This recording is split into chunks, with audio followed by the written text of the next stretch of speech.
جی بسم اللہ الرحمن الرحیم، JHA نیوز میں خوش آمدید۔ آج ہم NA32 اور PK83 کے کینڈیڈیٹ جناب ڈاکٹر ثقاف یاسر خان ایڈوکیٹ کے ساتھ موجود ہیں۔ ڈاکٹر ثقاف یاسر خان وکیل بھی ہے پیشے سے اور ہندکوان تنظیم کی طرف سے امیدوار ہے، کینڈیڈیٹ ہیں۔ آئے ان سے پوچھتے ہیں کیا تیاریاں ہیں ثقاف صاحب الیکشن کی۔ جی پہلے تو بہت شکریہ جناب آپ تمام ساتھیوں کے کہ آپ لوگ خصوصی طور پر پاکستان کوان تحریک کے پاس تشریف لائے اور بحیثیت کینڈیڈیٹ آپ میرا انٹرویو کر رہے ہیں۔ کسی بھی قوم کو جاننے کے لیے، اس کو سمجھنے کے لیے، کسی بھی حوالے سے انفارمیشن دینے کے لیے میڈیا کا کردار بہت اہم ہے۔ تو میں آپ کی اس کاوش کو سب سے پہلے تو سراہوں گا اور خوش آمدید کہوں گا۔ جہاں تک آپ نے تیاریوں کی بات کی ہے، جی پاکستان کوان تحریک 2018 سے جو ہے اپنے کام کر رہی ہے۔ 2018 کا جو الیکشن تھا اس میں ہم نے بڑی بھرپور طریقے سے کام کیا اور اس کی تمام جو خامیاں تھیں اور جو خوبیاں تھیں اس کو مد نظر رکھتے ہوئے ہم واحد ایسی تنظیم تھے، پولیٹیکل تنظیم، جس نے سب سے پہلے جو ہے اپنا یعنی کہ سپٹمبر 2023 سے ہی ہم نے اپنی کمپین تقریباً شروع کر دی تھی اور ہم نے گھر گھر جانے کے علاوہ بھی بہت سارے اس طرح کے اقدامات کیے جس سے کہ لوگوں کو معلوم ہو سکے کہ ان کا کینڈیڈیٹ، ان کا اپنا کینڈیڈیٹ ان کے علاقے سے کون کھڑا ہے۔ اور پاکستان کوان تحریک نے نہ صرف اپنا منشور دیا ہے بلکہ جو ہے وہ ہر ان علاقوں میں گئی ہے جہاں پر آج تک کوئی نہیں گیا۔ ہم گلی گلی جا کر، محلے محلے جا کر ہم نے کیا ہے۔ اس کے علاوہ ہم نے نئی جدید طریقوں سے بھی کچھ، جیسے ٹرولر ہو گیا، اس کے اوپر ہم نے اپنی تمام کی تمام ایکٹیویٹیز جو اسکیجول ایکٹیویٹیز تھیں وہ بھی بتائی ہوئی تھی کہ کون سی تاریخ کو کون سے علاقے میں ہم نے کون سی ایکٹیویٹیز کرنی ہے۔ تو اس لحاظ سے بھی لوگ دیکھ لیتے تھے اور آلریڈی اس میں کوئی ایڈ کرنا چاہ رہا تھا یا کوئی کنٹریبیوشن کرنا چاہ رہا تھا کہ بھئی ہمارے پاس آئیں، ہماری اس تاریخ کو ہمارے پاس کر لیں، اگر ادھر آ رہے ہیں تو ساتھ ہمارے اگلی محلے میں ہمارے پاس ہے تو وہ بھی آ جائے۔ تو ٹرولر سے بھی لوگوں کو بہت ساری انفارمیشن ملی اور ہماری ویب سائٹ پہ بھی ساری چیزیں، یہ ساری انفارمیشن موجود تھی۔ تو ہماری جو تیاری تھی وہ تقریباً ابھی مکمل آخری فیز میں ہے۔ ابھی ہم جو ہے گھر گھر جا رہے ہیں اور لوگوں کو جو ہے اپنے بروشر وغیرہ دے رہے ہیں۔ ڈاکٹر صاحب کچھ ٹائم پہلے یہ ہفتے دو ہفتے پہلے آپ لوگوں کا ایک کنونشن منعقد ہوا پشاور تحصیل گلگٹی میں ہندکوان تنظیم کی جانب سے، وہ کنونشن کامیاب تھا کہ نہیں؟ اچھا، میں جو ہندکوان کنونشن تھا وہ ہمارے چونکہ کچھ ساتھی ہیں کچھ سماجی ایکٹیویٹیز کر رہے ہیں، ان ساتھیوں نے مل کے بڑے زبردست طریقے سے اس کا انعقاد کیا اور اس کنونشن میں تمام سیاسی جماعتوں کے یا تمام کینڈیڈیٹ یا مختلف آپ کہہ سکتے ہیں مکتبہ فکر کے لوگوں نے شمولیت اختیار کی اور میں سمجھتا ہوں کہ ہندکوانوں کو بہت اچھا ایک پلیٹ فارم ملا اور ہماری ایک لحاظ سے دنیا کو پتہ چل سکا کہ ہندکوان بھی موجود ہیں اور کچھ کرنا چاہتے ہیں، خصوصی طور پر چونکہ ہم محرومیاں بہت زیادہ ہیں ہماری قوم کی۔ اگر بلوچوں کی محرومیاں ہیں، پٹھانوں کی محرومیاں ہیں، سندھیوں کی ہیں، مہاجروں کی ہیں، سرائکیوں کی ہیں، تو وہاں پر ہندکوانوں کی بھی ہیں اور اس محرومیوں کی وجہ سے سیاسی اور سماجی طور پہ ہم بہت زیادہ پیچھے رہ گئے۔ پاکستان کوان تحریک نے مکمل طور پر سیاسی پلیٹ فارم سنبھالا ہوا ہے اور سیاسی طور پر آگے بڑھنے کی کوشش کر رہی ہے، لیکن ساتھ ہی ساتھ جو پچھلے دنوں ہوا تھا وہ ایک سماجی پلیٹ فارم تھا اور اس پر بہت سے لوگوں نے شمولیت کی اور بہت ہی میں سمجھتا ہوں کہ اچھا پروگرام تھا، بہت زبردست پلیٹ فارم تھا اور لوگوں نے سراہا ہے۔ ہم خود کہیں گے تو شاید وہ اپنے منہ میں مٹھی والی بات ہو جائے گی، لیکن لوگوں نے سراہا ہے کہ بہت اچھا پروگرام ہوا۔ ڈاکٹر صاحب یہ NA32 اور PK83 سے آپ الیکشن لڑ رہے ہیں، میدان میں تو آلریڈی بہت بڑی بڑی سیاسی پارٹیوں نے اپنے امیدوار اتارے ہوئے ہیں، مضبوط بھی ہیں، کمپین بھی۔ آپ کی کمپین کیسی جاری ہے؟ بہت زبردست سوال کیا جی آپ نے۔ 70 سالوں سے یا 40 سالوں سے کم 40 یا 42 سالوں سے، بلکہ چلیں اس سے بھی کم کر دیں تو 25-30 سالوں والی جماعتیں بھی موجود ہیں جنہوں نے ہمارے ہاں کمپین کی ہے، وہ ان کے ساتھ مقابلہ کر رہے ہیں ہم۔ پاکستان کوان تحریک جو کہ چند سال پہلے ہی بنی ہے اور محروم طبقات کی جو ہے نمائندگی کرتے ہوئے بنی ہے اور ہم نے اپنی جو جتنے بھی ہمارے ریسورسز ہیں ان کے ریسورسز سے بہت کم ہیں مقابلتاً۔ آپ دیکھیں ان کے پاس نیشنل یا انٹرنیشنل ریسورسز ہیں، وہ کئی بار حکومتوں میں رہ چکے ہیں، ان کے پاس ایسے انہوں نے ذرائع اچھے طریقوں سے یا غلط طریقوں سے بھی حاصل کر لیے ہیں جو کہ ہمارے پاس ابھی نہیں ہو سکتے۔ اس کے باوجود میں سمجھتا ہوں کہ ہم نے بڑی ہی متحرک طریقے سے، بڑی آرگنائزڈ انداز سے اور بہت ہی کہتے ہیں نا جو صحیح جگہ پہ ہٹ کرتے ہیں، ناکنگ آن دا نیل جو ہے نا، وہ ہم نے کام کیا ہے اور صحیح جگہ پر ہم نے ڈھونڈ کے اس کو کام کیا۔ ہمارا مقابلہ ان کے مقابلے میں آپ دیکھ لیں، ہمارے جتنے بھی چھوٹے چھوٹے جو کارنر میٹنگز ہوئی ہیں وہ کسی بھی پاکستان کی سیاسی جماعت سے چھوٹے نہیں ہوئے ہیں۔ ہماری جتنے بھی ریلیز ہوئی ہیں کسی بھی سیاسی جماعت سے کم نہیں ہوئی ہیں۔ ہمارے جتنے بھی معاملات، جتنے بھی سیاسی معاملات ہوتے ہیں، جیسے چھوٹی چھوٹی ملاقاتیں ہوتی ہیں، جو میٹنگز ہوتی ہیں، وہ کسی سے کم نہیں ہوئی ہیں. ہم نے اس سے پہلے بھی گورنر کے پی سے ملاقات کر کے، ہمارے جو ساتھی تھے اس وقت ہم نے ہنکو میں بیٹھ کر وہاں پر ڈسکشن کی، صدر پاکستان سے ملاقات ہوئی وہ بھی کی.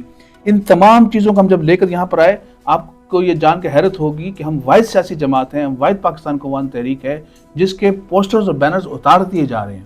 میں آج بھی الیکشن کمیشن کے پاس گیا تھا، ان کو بتایا بھی تھا کہ یار جو الیکشن کمیشن کا مخصوص دیا ہوا 2x3 کا جو سائز ہے، اس سے کئی بڑے بڑے بینرز لگے ہوئے ہیں، لیکن پاکستان قوام تحریک کا جو 2x3 کا ہے وہ بھی اتار دیا جاتا ہے.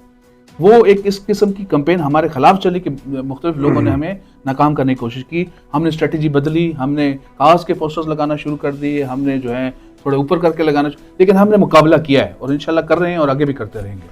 اسی دوران اس سیاسی پارٹی نے آپ سے رابطہ کیا دستبرداری ہونے کے لیے یا بیٹھنے کے لیے؟ اچھا، یہ بڑا سیاسی سوال ہے جو آپ نے کیا ہے. مختلف سیاسی جماعتوں نے ہم سے رابطہ تو ضرور کیا.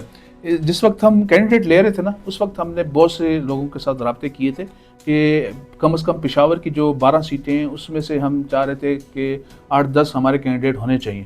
کچھ کینڈیڈیٹ نے اپنی خواہش ظاہر کی تھی، حامی بھری تھی، لیکن کچھ حالات، سیاسی حالات ایسے تھے کہ وہ سمجھ رہے تھے کہ اس حالات میں الیکشن لڑنا کوئی مناسبت نہیں رکھتا، تو اس وجہ سے بھی ہمارے ہوتے. پھر اسی طرح کے کچھ کینڈیڈیٹس ہیں، چونکہ آپ دیکھیں بڑی لمبی لسٹ ہے، 24 ہیں تقریباً صوبائی اسمبلی میں اور 32 ہیں قومی اسمبلی کے امیدوار بیٹھے ہوئے ہیں. اس میں سے بہت سے ایسے ہیں جو ہمارے بڑے قریب کے تھے یا ہنکووان تھے یا وہ تھے، انہوں نے سب سے پہلے رابطہ شروع کرنا کیا کہ یار اگر آپ کہیں تو ہم آپ کے اس میں دستبردار ہوتے ہیں. اور ان سے ہم نے یہی کہا کہ پھر آپ یہی بہتر ہے کہ آپ اپنی جو وہ ہیں ایکٹیویٹیز کم کر دیں یا نہ کریں. اس لحاظ سے بھی ہیں، وہ بھی ہمارا ووٹ توڑنے کی وجوہات ہو سکتی ہیں. لیکن کچھ سیاسی جماعتوں نے بھی ایک دو نے رابطہ کیا ہے کہ بھئی آپ قومی میں بھی کھڑے ہیں، صوبائی میں بھی کھڑے ہیں تو کوئی انڈرسٹینڈنگ کرتے ہیں. تو میرا بڑا سمپل ان کا جواب تھا کہ جناب ہم 75 سالوں سے آپ کو سپورٹ کرتے آئے ہیں، اس مرتبہ آپ ہمیں سپورٹ کریں. ڈاکٹر صاحب باتیں تو بہت کریں، دل چاہ رہا کہ باتیں کریں. ہمیں ذرا N32 اور PK83 کے مسائل کے حوالے سے بتائیں کہ کیا اتنے بڑے مسائل ہیں کہ آپ اتنے مجبور ہو کے الیکشن کنٹیسٹ کیا آپ نے؟ اچھا، ہمارے پاکستان قوام تحریک نے نا جو منشور مرتب کیا ہے نا، وہ کانسٹیٹوئنسی کے بیس پر کیا ہے. زیادہ تر پولیٹیکل پارٹیز جو ہوتی ہیں وہ بکش قسم کا منشور بناتی ہیں، مینیفیسٹو بناتی ہیں. 8-10 انٹلیکچوئل ان کے بیٹھ جاتے ہیں، فارن پالیسی ہماری یہ ہوگی اور فائنینشیل پالیسی یہ ہوگی اور ہم کرنسی کو اس طرح کریں گے اور ٹریڈ کو یہ کریں گے، وہ کر کے لوگوں کو الفاظ کے اس پر لوگوں کو جو ہے نا بیوقوف بنانے کی میں کہتا ہوں کوشش کر رہی ہوتی. لیکن ہمارا جو منشور ہے، آپ اگر دیکھیں ہمارا منشور مکمل طور پر عوامی منشور ہے اور کانسٹیٹوئنسی بیس ہے کہ اگر ہم کانسٹیٹوئنسی کے حوالے کو دیکھ کر ہم نے بنایا. مثال کے طور پر ہم دیکھیں تو ہمارے یہاں بہت سے ایسے مسائل ہیں جس سے ہنکووان بری طرح متاثر ہو رہے ہیں، بے حد بری طرح متاثر ہو رہے ہیں. نہ ان کے پاس نوکریاں ان کو مل رہی ہیں، نہ ان کو روزگار مل رہا ہے، نہ ان کے جو سماجی مسائل ہیں وہ حل ہو رہے ہیں، نہ سیاسی عہدوں پر وہ فائز ہو رہے ہیں، نہ وہ ایڈمنسٹریٹو پوزیشنز ان کو مل رہی ہیں، جو تھیں بھی وہ بھی ان سے چھینی جا رہی ہیں. تو وہ بہت زیادہ پیچھے رہ گئے، جس کی وجہ سے ہماری تحریک یہی ہے کہ ہر سیاسی جماعت سے ہنکووان کو کھڑا ہونا چاہیے، ہر سیاسی جماعت سے ہنکووان کو کنٹیسٹ کرنا چاہیے. اور ہنکووانوں کا تب ہی پلیٹ فارم، تب ہی ایک اسٹرانگ بنیں گے جب وہ پاکستان قوام تحریک سے الیکشن لڑنا شروع کریں گے. نہ صرف MNA یا MPA کی سیٹ پر، بلکہ ناظم کی سیٹ پر، کونسلر کی سیٹ پر، خواتین کونسلر کی سیٹ پر، کسان کونسلر کی سیٹ پر، ہر محلے ہر گلی سے ہم نے اپنے لیڈر چننے ہیں، ہر لیڈر نکالنے ہیں. یہی ہمارا منشور بھی ہے بنیادی طور پر، اور اسی بنیادی ویژن کو، اسی بنیادی مشن کو ذہن میں رکھتے ہوئے ہم نے اپنا منشور بنایا. آپ نے جہاں جیسے مسائل کی بات کی تو آپ دیکھیں کہ لوگوں کو بہت زیادہ مسئلہ ہے بجلی کا. تو ہم نے یہ بتایا کہ لوگوں کے گھروں کے اوپر ہم جو اتنے بڑے بڑے فنڈز لگائے جاتے ہیں، گلیاں نالیاں بنائی جاتے ہیں، روڈز بنائے جاتے ہیں، مجھے نہیں سمجھ آتے، یہ تو بڑے بڑے پروجیکٹس بھی بنائے جاتے ہیں کہ ٹھیکوں سے ان کے کمیشن لیے جائیں. تو کچھ اس طرح کے پروجیکٹ بنائے ہیں جس سے کہ غریب عوام کو فائدہ ہو. تو ہم نے ہمارے 40 پوائنٹ ہیں منشور کے، اس میں سے چند ایک میں شیئر کر لیتا ہوں. جیسے کہ ہم نے کہا کہ بھئی ہم گھروں کے چھتوں پر سولر لگائیں گے، سولر پینلز لگائیں گے تاکہ لوگوں اس کو نہ صرف بجلی حاصل کر سکیں بلکہ جو زائد بجلی ہو وہ فروخت بھی کر سکے حکومت کے ساتھ جدت کے اس میں آ کے. پھر اسی طرح ہم نے ہیلتھ کے حوالے سے کہا کہ بھئی جتنے دروازے ہیں ان کے قریب جو ہے ایک ایک ڈسپینسری بنا دی جائے گی تاکہ ہسپتالوں سے بوجھ کم ہو اور لوگوں کو ڈور سٹیپ پہ جو ہے ہیلتھ فیسلٹیز ملے. ایجوکیشن کے حوالے سے سب سے زیادہ ہمارا مسئلہ یہ ہے کہ جو سرکاری اسکول ہیں یا کالجز ہیں ان کی تعلیم کا معیار سب سے برا ہے, اس لیے لوگ پرائیویٹ اسکولوں میں یا پرائیویٹ کالج جانے پہ مجبور ہیں. ان کو معیار کو بہتر کرنے کے لیے ہم نے اس کا پورا ایک پلان دیا ہوا ہے کہ کس طریقے سے اس کا ایگزامینیشن سسٹم کیسے ہونا چاہیے, اس میں کتابیں کس طرح ہونی چاہیے, مادری زبان کون سی اسٹیج تک پڑھانی چاہیے, اس کے بعد جو انٹرنیشنل اور نیشنل لینگویجز ہیں اور قرآن ہے اور حدیث ہے اور ترجمے کے ساتھ عربی ہے, یہ کہاں پہ کیسے کی جائے تاکہ جدت پیدا ہو اور آگے بڑھ سکے. پھر اسی طرح ہم نے اسپورٹس کے حوالے سے نوجوانوں کا کہا ہے کہ بھی ہم اسپورٹس اکیڈمیز ہوں گی تاکہ جو نوجوان ہیں وہ یوٹیلائز ہو سکیں, کچھ بہتر طریقے سے کام کر سکیں. آپ کو پتہ ہے اولمپکس ہوتے ہیں اسی لیے 5 سال بعد کہ پاکستان زندہ آباد, پاکستان وہ جو انرجی ہے نا وہ ریلیز ہو جاتی ہے. جو جنگ ہے انڈیا پاکستان جب میچ ہوتا ہے تو پاکستان کے نعرے لگتے ہیں, انڈیا کے لگتے ہیں, تو وہ بہت بڑی جنگ کو ایوائڈ کرنے کے لیے وہ میچز کی صورت میں وہاں پہ انرجی ہو جاتی ہے. تو ہمارے نوجوانوں کو اس دہشت گردی کے دور میں, اس فنڈامنٹلزم کے دور میں, اس ایکسٹریمزم کے دور میں ختم کرنے کے لیے بڑا ضروری ہے اس چیزوں کو کہ بھئی ہم اپنے نوجوانوں کو سپورٹس کے لیے انوالو کریں اور ان کی کریٹیوٹی کو آگے بڑھائیں. پھر بہت سے ہمارے ایسے نوجوان ہیں جن کو ایڈمیشن مل جاتا ہے لیکن وہ فیس نہیں ادا کر سکتے. اب میں خود لمس سے پڑھا ہوں اور لمس میں کئی ایسے اسکالرشپس موجود ہیں کہ اگر کوئی بندہ ایڈمیشن لے لے تو اس کو لمس جو ہے سپورٹ کرتا ہے, جیسے خواتین کے حوالے سے کرتا ہے. لوگوں کو پتہ ہی نہیں ہے. اب ہمارے واٹس ایپ گروپس بھی ہیں, ہم نے اس پہ بھی شیئر کیا ہوا ہے, ہماری ویب سائٹ پہ بھی ہے, اس پہ بھی ہے. ابھی بھی ہم نے ان کے کچھ پروگرامس آئے ہوئے ہیں. اسی طرح بہت سے پروگرامس ہیں جو لوگوں تک صرف پہنچانے ہیں اور اس کو یوٹیلائز کر کے لوگوں کو موبلائز کر کے وہاں تک پہنچانا بڑا ضروری ہے. تو انشاءاللہ یہ اس طرح کی یہ چیزیں ہیں. پھر آپ دیکھیں کہ خواتین کے حوالے سے ہم نے بڑا وہ کیا ہے کہ خواتین بی آر ٹی میں آپ دیکھیں بڑی تھوڑی سی خواتین ہیں جو ٹریول کرتی ہیں, تو کیوں نہ ان کا فری کر دیا جائے. مردوں کے مقابلے مرد تو بہت زیادہ سہولت ہے, خواتین تھوڑی سی ہوتی ہیں. اور اسی طرح خواتین کو کچھ خواتین کارڈ دے دیے جائیں تاکہ ان کی مزید کوئی بہتری کی جائے. ہمارے یہاں 54.5% خواتین ہیں, باقی 46.5 مرد ہیں, اور مرد ہی سارا اکانومی ان پہ برداشت کرنے کے یا ان پہ بوجھ آنے کی وہ ہو رہا ہوتا ہے. تو ہم نے کہا کیوں نہ جدید قسم کے چھوٹے چھوٹے کارخانے, جوتوں کے کارخانے, بٹن بنانے کے کارخانے, یہ بجلی کی چیزوں کے بنانے کے کارخانے, جیم, جیلی, جوسز, آرگینک فوڈ, سلائی گھڑائی کے کام, جتنے بھی چیزیں ہیں یہ ہم نے کہا کہ ہم ان کو چھوٹے چھوٹے ہر گھر میں, جس طرح چائنا نے جو ترقی کی ہے اس نے ایسے ہی کی ہے کہ انہوں نے جو ہے ہر گھر میں چھوٹے چھوٹے کارخانے بنائے. چھوٹا سا اگر آپ دیکھیں جو لائٹر ہوتا ہے تو وہ بھی وہ وہاں پر بنا رہے ہیں. میں چائنا بارڈر پہ گیا تھا تو وہاں پہ چھوٹی سی چپکلی جو ہوتی ہے پلاسٹک کی بنی ہوئی 2 روپے کی, میں نے کہا یہ بھی پاکستانی ہم خود نہیں بنا رہے, یہ بھی چائنا سے امپورٹ کر رہے ہیں, کیونکہ وہ بہت بڑی تعداد میں بنا رہے ہیں نا, تو لوگ بنانے لگ گئے ہیں. تو وہ چیزیں اگر بنانے لگ جائیں گے تو بہت زیادہ آگے ہم لے جا سکتے ہیں. جیسے ہمارے یہاں کبوتر رکھے جاتے تھے, طوطے رکھے جاتے تھے, مینا رکھی جاتی, اب وہ ختم ہو رہی ہے. اس سے ایک بہت بڑی انڈسٹری بن سکتی ہے. ہم اس سے کتنے چیزوں کو لوگوں کے روزگار منسلک کر سکتے ہیں. ان کے انڈے ہیں, ان کے خوراک کا معاملہ ہے, ان کی پنجرے صرف بنانے پہ کتنے لوگ لگائے جا سکتے ہیں, ان کی جو بریڈ ہے وہ بڑھانے میں کتنے لوگوں کو انٹرنیشنلی یہ چیزیں فروغ کی جا سکتی ہیں. ڈاکٹر صاحب اب پروگرام کا ٹائم بہت چھوٹا سا ہوتا ہے, کم ہوتا ہے, کیونکہ لوگ دیکھ سکیں. پروگرام جب لمبا ہو تو کوئی دلتے بھی دیکھتے بھی نہیں. 1-2 شارٹ سوال کے جواب دے دیے کہ جو ہندکوان تنظیم ہے اس میں صرف ہندکوان ہی اس تنظیم میں آ سکتے ہیں کہ نہیں کوئی اور لوگ بھی شامل ہو سکتے ہیں؟ بہت اچھا سوال کیا جناب آپ نے. بات یہ ہے کہ ہندکوان کی میں پہلے ڈیفینیشن بتا دوں. کو ہندو کش سے لے کر جو دریا گزر رہا ہے اور بحر ہند میں جا کے گرتا ہے اس کو کہتے ہیں دریائے سندھ. اس کو پہلے دریائے ہند کہا کرتے تھے.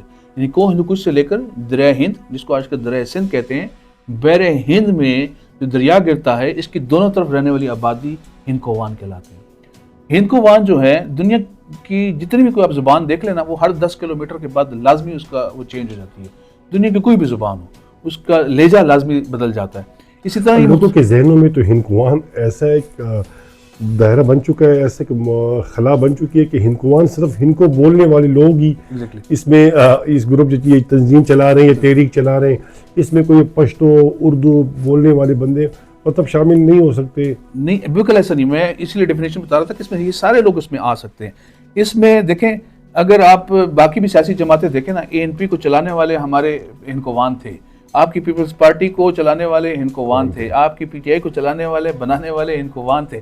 تو پاکستان ہندکوان تحریک کیسے ہو سکتی ہے کہ نان ہندکوانس چاہے وہ پختون ہوں یا سندھی ہوں یا پنجابی ہوں یا کشمیری ہوں یا سرائکی ہوں ان کے بغیر چل سکے، یہ ممکن ہی نہیں ہے. اور ہم نے باقاعدہ ان کے لیے ہمارے ساتھ موجود ہیں. اگر آپ ہمارے ویڈیوز بھی دیکھیں تو لوگوں نے پشتوں میں ہمارے بارے میں انٹرویوز دیے ہوئے ہیں، اس میں بات کی ہوئی ہے. اور ہمارے عہدیداروں میں بہت سے ایسے لوگ موجود ہیں جو کہ پٹھان ہیں، پشتو بولتے ہیں. ہمارے پوسٹرز پر دیکھیں ڈاکٹر خٹک صاحب کی تصویریں لگی ہوئی ہیں. بہت سے ایسے لوگ ہیں جو جیسے کامران باچا ہیں، وہ چمکنی کے ہیں، سید ہیں، پیر ہیں، پٹھان ہیں، وہ بھی ہمارے ساتھ ہیں. تو یہ نام صرف اس وجہ سے ہے کہ ہم چونکہ مقامی لوگ ہیں، یہاں کے رہنے والے ہیں اور ہمارے ڈپرائیوڈ ہو رہے ہیں، اس وجہ سے تھوڑا سا ہو رہا ہے. ورنہ ایسا ہرگز نہیں ہے. ہم نے تعصب تو پیدا ہی نہیں کرنا. ہم نے تو کہنا ہی نہیں ہے کہ یار یہ برے ہیں، یہ اچھے ہیں، یہ کیا ہیں. ہم نے اپنے آپ کو ہم نے صرف اپنے حقوق کی بات ہم کر رہے ہیں، لیکن تعصب سے نہیں. ہم ان کے ساتھ بلکہ پٹھانوں کی بہت سی اچھی چیزیں ہم نے سیکھنی ہیں ان سے. مثال کے طور پر ایک بھائی ان کا ڈی سی لگا ہوا ہوگا اور دوسرا جوتے پالش کر رہا ہوگا. انہوں نے اتنی محنت کی ہے.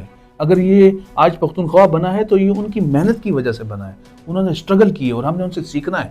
ہمارے ہاں جو ہندکوان ہیں تھوڑے سے لیزی ہیں، سست ہیں، دیر سے اٹھتے ہیں، وہ کام دیر سے شروع کرتے ہیں. جو پٹھانوں نے بہت صبح فجر رزق جو ہے صبح کے وقت تقسیم ہو رہا ہوتا ہے، تو ہمارے ہندکوان اس وقت سوئے ہوئے ہوتے ہیں. تو ہم نے وہ چیزیں اچھی چیزیں اڈاپٹ کرنی ہے، ان سے سیکھنی ہے اور آگے لے کے چلنی ہے. اور انشاءاللہ مجھے یقین ہے کہ دیکھیں ایم کیو ایم بنی، ان کا مقصد ہی یہ تھا کہ کانفلکٹ پیدا کرنا، مارنا پیٹنا. اب آ کے ان کو سمجھ آئی کہ نہیں یار ان کو تو ساتھ لے کے بیٹھنا پڑے گا.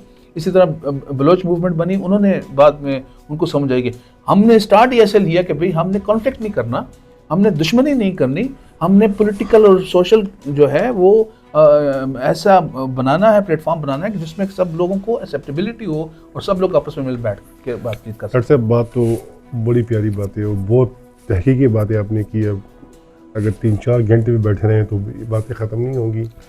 آخر میں ایک شارٹ سا اپنے ووٹرز کے لیے ایک میسیج ریکارڈ کروا لیں، چاہے وہ ہندکوں میں ہو یا پشتوں میں ہو یا اردو میں ہو.